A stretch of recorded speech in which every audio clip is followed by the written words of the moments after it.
মঙ্গল গ্রহে এলোমেলো একটা পাথর, গ্রহাণুর একটা পাথর মঙ্গল গ্রহের সাথে সংঘর্ষ লেগে পৃথিবীতে এসে উপচে বলল সাহারা মরুভূমিতে।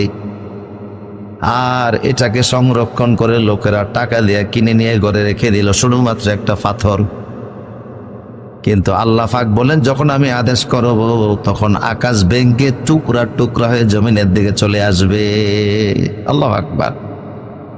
আকাশ তারকারা যে ভেঙে টুকরা হয়ে পৃথিবীর দিকে চলে আসবে। কিয়ামত হবে। 80টা সূরার ভিতরে আল্লাহ পাক নিয়ে কথা বলেছেন। কয়েকশো না কয়েক হাজার আয়াত আল্লাহ পাক কিয়ামত নিয়ে দিয়েছেন। এই কিয়ামতের ব্যাপারে এত আয়াত দেওয়ার কারণ কি? কিয়ামত মানে হলো দণ্ডায়মান হওয়া, দাঁড়িয়ে যাওয়া। কিয়ামা থেকে এসেছে, মানে হলো দাঁড়িয়ে যাওয়া, দণ্ডায়মান হয়ে যাওয়া। কারণ হাসরের ময়দানে ইয়াউমা ইয়াকুমুন নাসু লিরাব্বিল আলামিন, পৃথিবীর সব মানুষ একজনের সামনে দাঁড়িয়ে থাকবে। তিনি কে? ওনার সামনে সবাই দাঁড়িয়ে থাকবে। সেই জন্য আল্লাহ পাক কিয়ামত দিয়ে এটা দিলেন।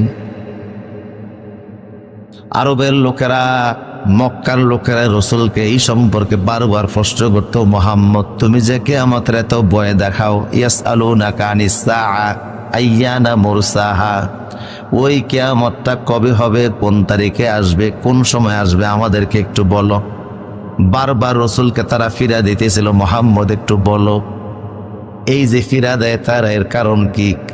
বিশেষ করে আবু জেহেল রসুলকে জ্বালা যন্ত্রণা বেশি দিত। কারণ আবু জেহেল বিশ্বাস করত মুহাম্মদ অবশ্যই আল্লাহর নবী, উনি যেটা বলেন এটা সত্য। সুবহানাল্লাহ।